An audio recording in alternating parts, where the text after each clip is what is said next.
2005 was a memorable year for Star Wars. Battlefront 2, Republic Commando, LEGO Star Wars, the video game, and of course, to tie in with Revenge of the Sith, a game based on the movies. Those are the video games.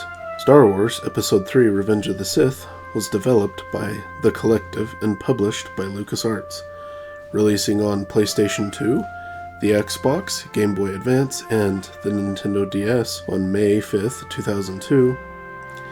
There was a version for mobile phones released April 2nd, 2005. What's going on, guys? I'm the Walrus Jedi, and welcome to a Star Wars game review. If you like these kinds of videos, game reviews, then please consider liking and subscribing and hitting the notification bell for more. Without further ado, let's get to the game. Story. The game begins similarly to the movie with the Battle of Coruscant. The first 6 levels take place on the Invisible Hand, Grievous's flagship. You mostly play as Anakin working his way through battle droids, through the various corridors, the elevator, and whatnot, to find where the Chancellor is being held. And eventually, at about the 4th level, you duel Dooku, killing him and rescuing the Chancellor. And then you take the Chancellor, ship does what it does, so you're running through the elevators. You eventually get captured and are taken before Grievous.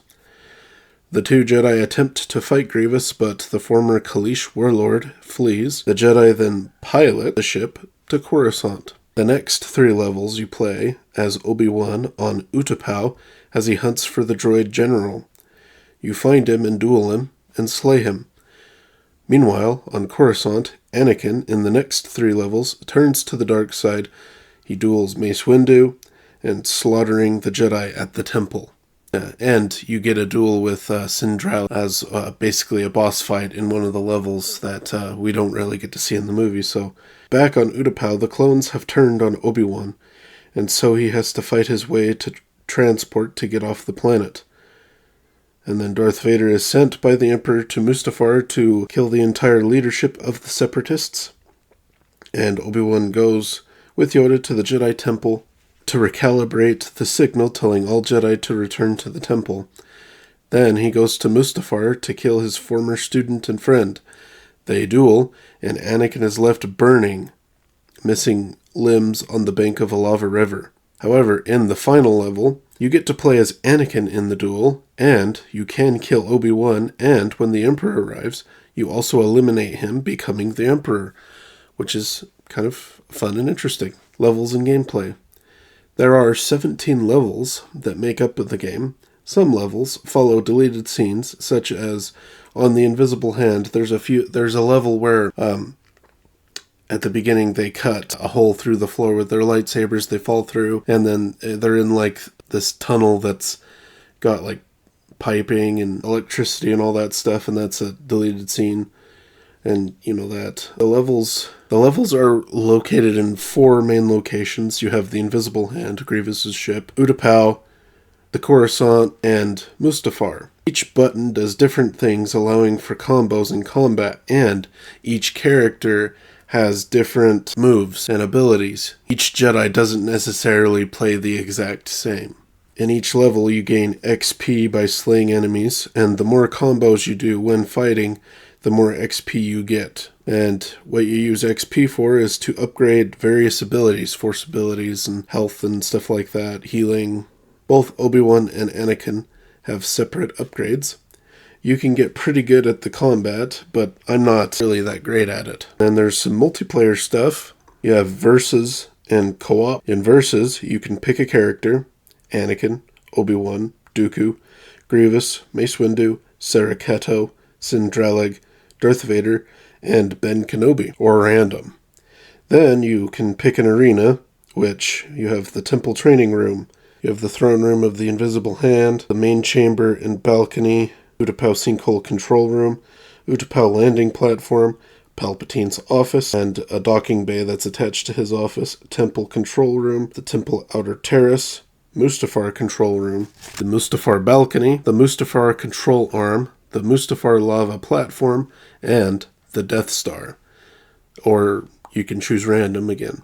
Then you fight at least 2 rounds. So if you win 2 rounds in a row, you win, but if your opponent wins 1, then basically it's best 2 out of 3. Co-op has challenge missions that you can do with a friend. The 4 missions are Anakin and Obi-Wan in the Invisible Hand cargo hold, clearing out battle droids, and then Anakin and Obi-Wan in the Invisible Hand's corridors. They have to lead R2 to safety.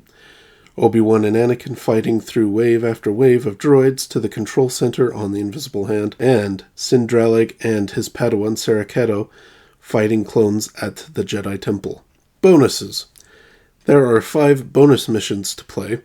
In the General's Protectors, you play as the Magna Guards on Utapau, fighting clones and battle droids. And then on Grievous on the Run, you play as General Grievous, taking out both droids and clones. Then he duels Obi-Wan on Utapau.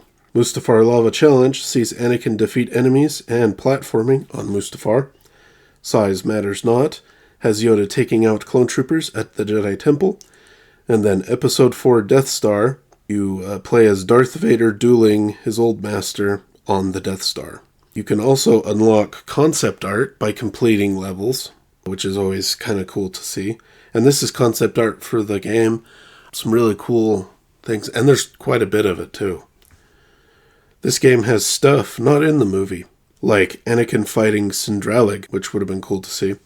It also has fun stuff like Anakin dueling Mace Windu, which isn't in any, as far as I know, and then Anakin winning on Mustafar and killing the Emperor and Obi-Wan in that. I think that's a fun little thing that you can do in video games.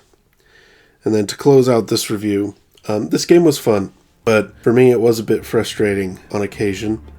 It is worth playing once to experience it. I'd give it a 7.5 out of 10. It's actually really good for a tie-in game to a movie. Usually they're not that great, but this is actually pretty good.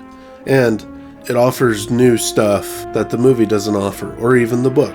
So it's worth experiencing. But for me, what's holding it back the most is the combat. I'm just not that good at it. If I practiced, it would be that. So if you can get good at the combat, you could probably add at least a point to this score. What do you think of this game? Did you play it back when it came out? Did you play it before you went and saw Revenge of the Sith? Let me know in the comments down below. Don't forget to like and subscribe if you enjoyed, and until next time, thanks for watching.